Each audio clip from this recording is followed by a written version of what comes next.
1980년대니까 벌써 한 40년 전이 되는가요? 1980년대에 작사 작곡되어서 많은 그리스도인들에게 은혜를 준 찬양곡이 있어요. 주만 바라볼지라 라는 찬양이 있습니다.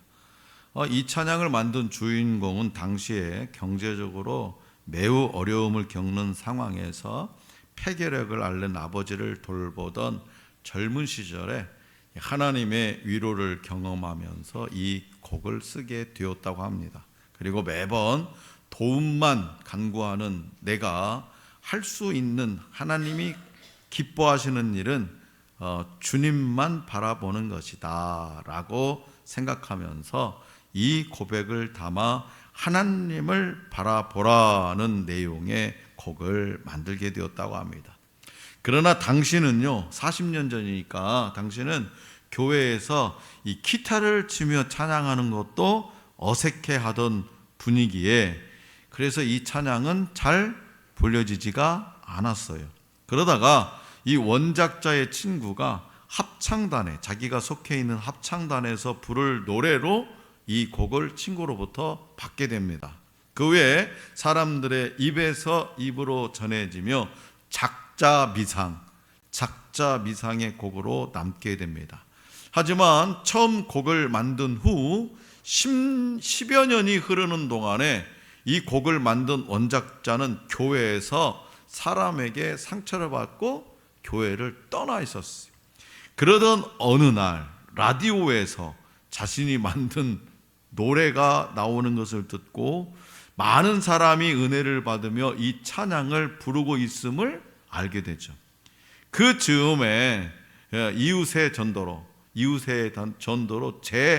또다시 이게 교회에 나가게 되면서 하나님의 신실하신 품으로 돌아와 신앙생활을 다시 하게 되었다고 합니다. 이 이야기는 주만 바라볼지라의 원작자 박성호 집사의 이야기입니다.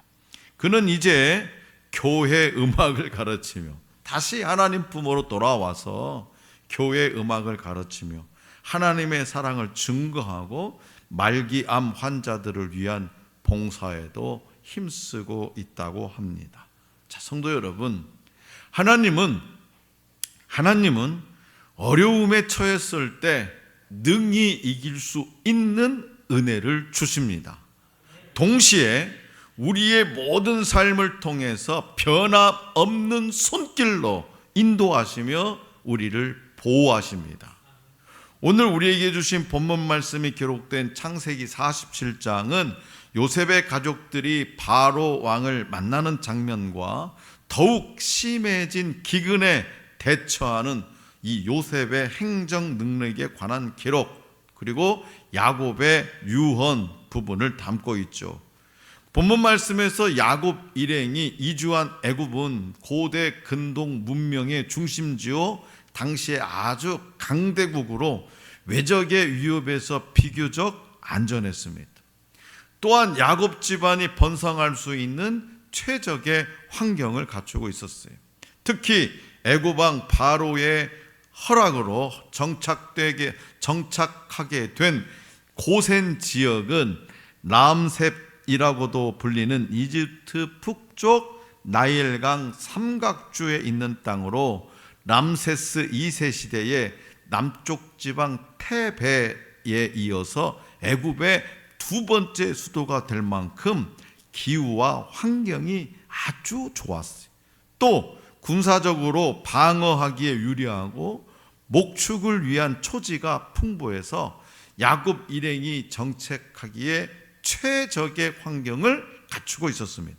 게다가 애굽 사람들은요, 이 목축업을 가증스럽게 여겼기 때문에 이 지역에는 사람이 적고 땅은 좋은데 풀이 많아서 목축업을 가증스럽게 여기기 때문에 하찮게 여기는 그런 직업군이었기 때문에 이 지역에는 사람이 적고 여유가 있었어요.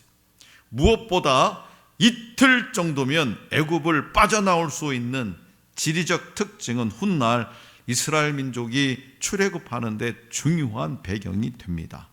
하나님이 하나님이 아브라함과 그의 자손에게 약속하신 땅은 애굽이 아니라 가나안 땅이죠. 하지만 하나님은 야곱의 가족이 극심한 기근에서 벗어나도록, 이 굶주림에서 벗어나도록 애굽에 정착하게 하시죠. 그리고 그곳에서 야곱의 자손을 번성케 하시며 400년 후 하나님의 구원을 열방 가운데 나타내실 출애굽의 배경을 만들어 가시더라 이겁니다. 자, 야곱 가족이 드디어 애굽 땅에 이르렀습니다. 요셉이 애굽의 총리였기 때문에 앞날에 대한 걱정을 많이 털었겠지만 그래도 한두 명도 아니고 70명이나 되는 가족이 타지에서 살아갈 일을 생각하면 안심할 수 없었을 겁니다. 요셉은 자기 가족들이 정착해 살 곳을 허락받기 위해서 형 5명을 택해서 애굽 왕 바로 앞에 서게 합니다. 이때 바로는 그들에게 무엇을 질문했고 형들은 어떻게 대답했을까요? 자, 본문 말씀 2절에서 4절입니다. 2절 4절, 2절에서 4절 시작. 그의 형들 중 5명을 택하여 바로에게 보이니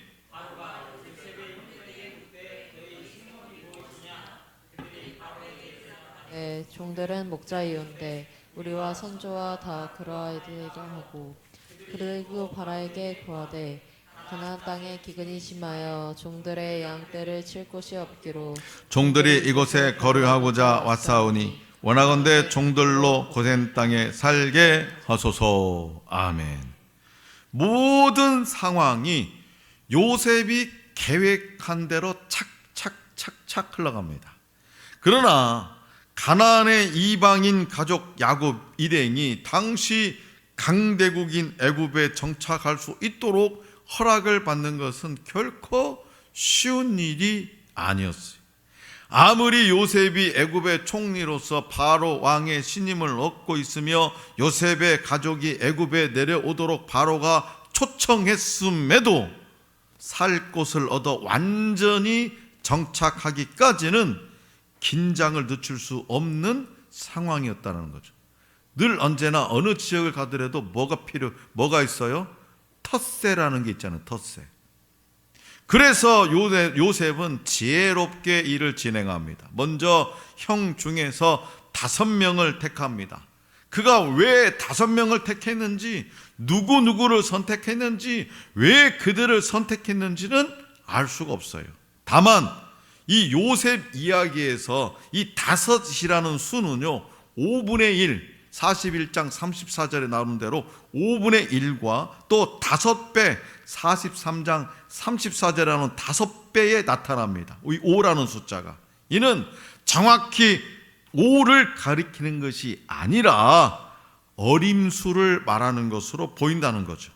그렇기 때문에 요셉이 형들을 5명만 선택한 것이 아니라 형들이 모두 바로에게 가기에는 너무 많은 인원이어서 5명 정도로만 제한한 것으로 보이고요, 바로의 심기를 불편하게 하거나 쓰잘데기 없이 긴장감을 주지 않을 성품을 가진 인물들을 택했을 것으로 봅니다. 그런 다음에 요셉은 바로왕이 어떤 질문을 할지, 그리고 그 질문에 어떻게 대답해야 하는지 미리 모범 답안을 주어요. 미리 알려줘 형들에게. 바로는 요셉의 예상대로 형들에게 생업이 무엇인지 묻습니다. 직업이 뭐냐, 무엇으로 먹고 사냐 물어보는 거죠. 형들은 그들의 직업을 목자로 밝히며 양떼를 칠 목초지와 거류지를 찾아 이곳에 왔다라고 대답해요. 그리고 넌지시 고센 땅을 이야기하며, 이미 요셉이 다 살펴본 겁니다. 고센 땅을 이야기하며 그 땅에 거류하기를 청합니다.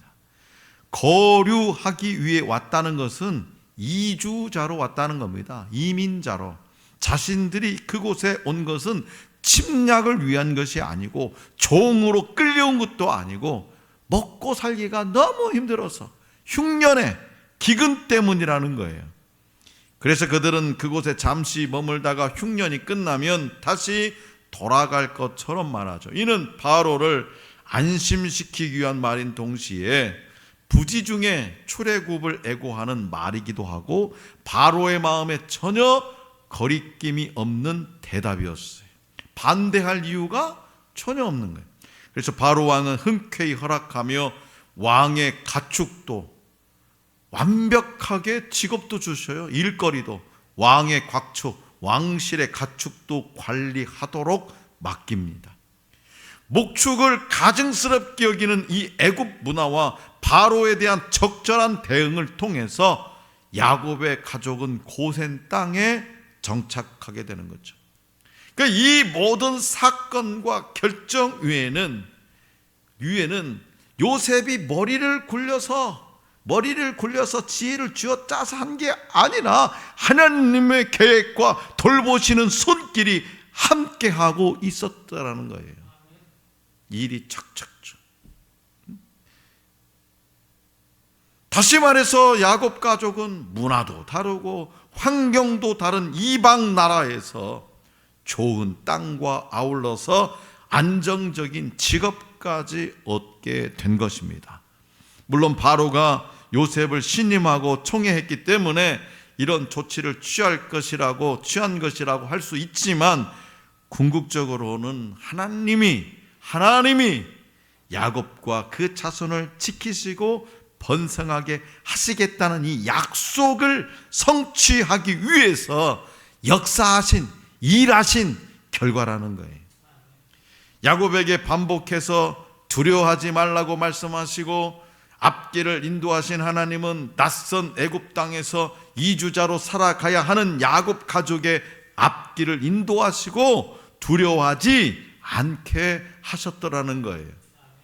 자, 성도 여러분, 하나님은요 당신의 백성을 결코 내버려 두지 않으십니다. 내버려 두지 않아요. 자, 그렇다면 여러분들도 삶의 문제 앞에서 내게 지혜를 주시거나 상황을 뛰어넘어 역사하신 그 하나님을 경험한 적이 있습니까? 요셉은 바로가 아버지 야곱과 모든 형제를 데려오도록 초청한 사건이 하나님의 계획 안에 있음을 알았어요.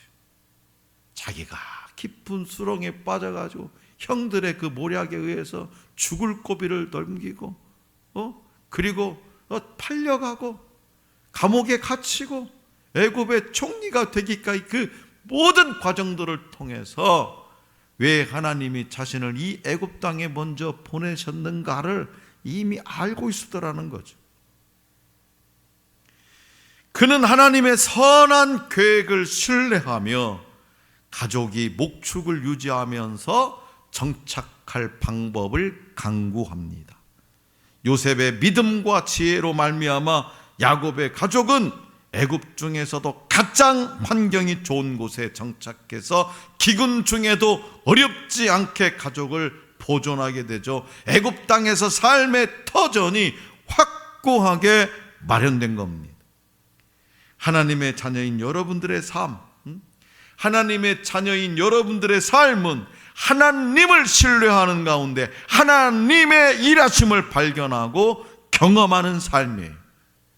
그래서 날마다 여러분의 삶 속에서 하나님의 일하심이 증거되는 거죠. 그것을 말해야 되는 거죠. 여러분들의 삶에는 창조주 하나님이 모든 만물과 역사를 통치하신다는 고백이 녹아 있어야 되는 거죠. 내 삶 속에서. 그렇기 때문에 일상의 아주 작은 문제라도 하나님 아버지의 선하신 손길 아래에 있음을 고백하고 하나님의 뜻 안에서 그 일을 조명하고 하나님께 지혜를 간절히 구해야 되는 거예요. 안 돼요. 내가 무슨 얘기하면 목사님, 그거 안 돼요. 그거 안 돼요. 그 사람 전도 안 된다니까요. 목사님 포기하셔도 돼요. 왜 자기가 결정해요? 왜 자기가? 그럼 믿음 없는 행위죠. 하나님의 일하심을 내 삶 속에서 내 삶에 녹아 있다라는 것을 세상 가운데 증거한, 때로는 도저히 이해할 수 없는 상황에 부딪힐 때도 하늘의 지혜를 구하고 하나님 음성에 귀 기울일 때 하나님은 순종할 길을 보여주십니다. 하나님은 다시 일어설 힘과 용기를 주십니다. 하나님을 신뢰하며 그 시간을 지나고 나면 하나님의 크신 섭리를 깨닫고 찬양하는 시간이 오게 되는 거죠. 바로 그때 하나님의 선하심을 믿고 그분의 인도하심을 따라서 그 은혜의 역사를 누리시기 바랍니다. 자, 요셉은 형들뿐만 아니라 아버지 야곱도 바로 앞에 나아가게 합니다. 자, 그렇다면 요셉이 아버지 야곱을 바로 왕 앞에 서게 하자 야곱은 바로 왕에게 무엇을 했을까요? 자, 본 말씀 7절에서 10절입니다. 7절에서 10절 시작. 요셉이 자기 아버지 야곱을 인도하여 바로 앞에 서게 하니 야곱이 바로에게 축복하며 바로가 야곱에게 묻되 내 나이가 얼마냐? 야곱이 바로에게 아뢰되 내 나그네 길의 세월이 130년이니이다. 내 나이가 얼마 못되니 우리 조상의 나그네 길의 연조에 미치지 못하나 험악한 세월을 보내었다니다 하고 야곱이 바로에게 축복하고 그 앞에서 나오니라. 아멘. 요셉이 형들 다음으로 아버지 야곱을 인도해서 바로 앞에 서게 하자 야곱이 바로를 축복합니다. 이게 있을 수 있는 이야기입니까? 감히 세계 강대국의 절대 강대국의 이 왕을 말이 됩니까? 그래서 이 축복은 단순히 왕을 향한 경하의 인사가 아니라 하나님의 선지자로서 야곱이 하나님의 선지자로서 상대에게 이 하늘의 복을 전하는 거예요. 아브라함에게 주신 복의 근원의 약속을 상속한 자로서 신적 권위를 가지고 실제적인 축복 행위를 하는 겁니다. 야곱의 인상과 그의 축복에 감동한 바로 왕은 그의 나이가 얼마인지 묻습니다. 이 역시 단순히 몇 살인지를 묻는 말이 아니에요. 그가 걸어온 인생 스토리와 교훈을 듣고 싶다라는 거예요. 어떻게 살아왔는지. 야곱은 자신의 나이가 130세지만 조상의 나그네길 연주에 미치지 못한다고 말합니다. 이는 젊은 날 자신이 이기적으로 샀던 이 야곱이 어떻게 겸손해졌는지를 보여주는 장면이죠. 그리고 야곱은 자신의 인생이 험악한 세월이었다라고 백하죠. 실제로 야곱은 형 에서와의 갈등, 외삼촌 라반의 집에서 겪은 고생은 말로 다 표현하기 어려울 정도였습니다. 이후에 가나안 땅에서 쫓겨다니던 시간들, 딸 디나가 강간을 당하고 아들 요셉을 잃는 슬픔 등 질고의 세월을 보냈습니다. 그러나 이 시간을 통해서 야곱은 하나님의 약속을 성취하는 이스라엘로 변화됩니다. 가나안 땅의 평범한 늙은 목자가 당시 최강국의 왕을 만나서 인생의 깊이를 드러내면서 축복하는 모습은 한 인생에 약속하신 것을 이루어 가시는 하나님이 얼마나 신실하신지를 보여주는 극적인 장면입니다. 성도 여러분, 지금까지 여러분의 삶을 인도하신 하나님은 어떤 분이셨습니까? 하나님의 선하심에 의지해서 여러분이 축복하며 기도할 대상은 누구입니까? 성경은 하나님의 위대하심과 선하심 그리고 신실하심을 온전하게 보여줍니다. 또한 한 민족의 역사와 성경 속에 등장하는 수많은 인물의 인생들을 통해서 하나님의 하나님 되심을 보여주십니다. 그 중에서 야곱은요, 하나님이 함께 하시며 약속하신 바를 어떻게 이루시는지를 보여주는 중요한 인물입니다. 그는 이기적이고 자기만을 위해 살았습니다. 하지만 여러 고난의 순간에 하나님을 경험하면서 마침내 인생 말년에 바로를 축복하는 선지자의 자리에 서게 됩니다. 그리고 그의 바람대로 야곱은 애굽 땅에서 남은 인생을 평안하게 마무리하죠. 이처럼 하나님의 부르심을 받은 하나님의 백성은 하나님이 어떤 분인지 경험하고 이를 증거하는 사명의 길에 서게 되는 거죠. 그리고 믿음이라고 하는 것은 하나님이 행하신 것을 해석하게 합니다. 또한 믿음은 하나님이 어떤 분인지에 대한 체험적인 지식을 우리의 삶에 선물하게 되는 거죠. 오늘 저와 여러분들에게는 이 신뢰와 지식을 가지고 세상 사람들에게 하나님이 어떤 분인지 보여주어야 하는 사명이 있습니다. 그렇기 때문에 하나님을 경험하고 하나님을 증거하는 삶의 패턴은요, 하나님을 경험하고 하나님을 증거하는 이 삶의 패턴은 창세기 때부터, 이 창세 때부터 하나님의 백성에게 주어진 은혜입니다. 자, 나그네에 불과한 야곱이 애굽 왕 바로에게 축복합니다. 나그네에 불과했던 야곱이 감히 애굽 왕을 만나게 된 것도 기적에 가까운 건데 그 왕을 축복한다? 이건 기적이죠. 이것이 바로 하나님을 경험하고 하나님을 증거하는 삶의 패턴이 창세 때부터 계속해서 이어져 가고 있다라는 사실이에요. 그래서 오늘날 우리도 저와 여러분들도 그리스도 안에 있는 복, 즉 복음을 전해야 됩니다. 왜냐하면 그보다 더 큰 복은 없기 때문이죠. 복음보다 더 큰 복은 없어요. 그런데 요즘은요, 복음을 전하기가 참 힘들다고 합니다. 사람들은 도무지 복음을 들으려 하지 않습니다. 우리가 세상에서 성공해가지고 믿지 않는 자들이 부러워할 정도가 돼야 그들이 복음을 들을 것이라고 생각하는 경우가 종종 있습니다. 그래서 우리 스스로가 성공하기 전까지는, 내가 성공하기 전까지는, 내 아들이 성공하기 전까지는 위축되어 가지고 복음을 전하지 못합니다. 내가 잘나고 똑똑하지도 못한데 어떻게 복음을 전하냐? 예수 믿자고 하냐? 이러한 태도는요, 어떤 의미에서 보면 복음의 능력 자체를 부인하는 겁니다. 믿음 없는 행위죠. 그렇기 때문에 하늘소망교회 성도들은 이 복음의 능력을 믿고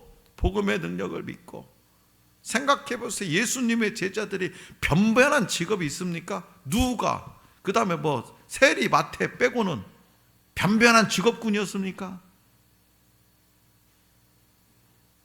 복음의 능력을 믿고 어떤 상황에서 그 누구를 만나더라도 담대하게 복음을 전하며 신실하신 하나님의 손길을 느껴보시기 바랍니다.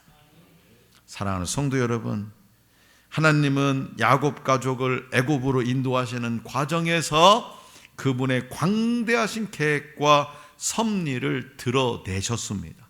첫 번째는 목축하기에 적당한 고센 땅에 정착하도록 인도하심으로써 후일 이스라엘의 출애굽 역사를 위한 배경을 만드셨습니다. 출애굽하지 않았다면 복음이 지금 이 열방 가운데 전해졌겠습니까? 하나님은 요셉을 통해서 야곱의 자손이 애굽에 정착하도록 인도하셨다는 거죠. 이는 아브라함에게 하신 약속의 성취고 야곱 가족을 기근에서 구원하시고 풍족하고 평안한 삶으로 인도하신 은혜의 역사입니다. 하나님은 당신의 백성을 이렇게 좋은 땅, 푸른 초장과 쉴 만한 물가로 인도하시는 좋은 분이십니다. 둘째로 하나님은 야곱 가족을 애굽으로 인도하시는 과정에서 130세가 된 야곱이 애굽 왕 바로를 축복하게 하심으로써 한 개인의 삶에 주신 약속을 성취하시는 하나님을 보여주시더라는 거죠.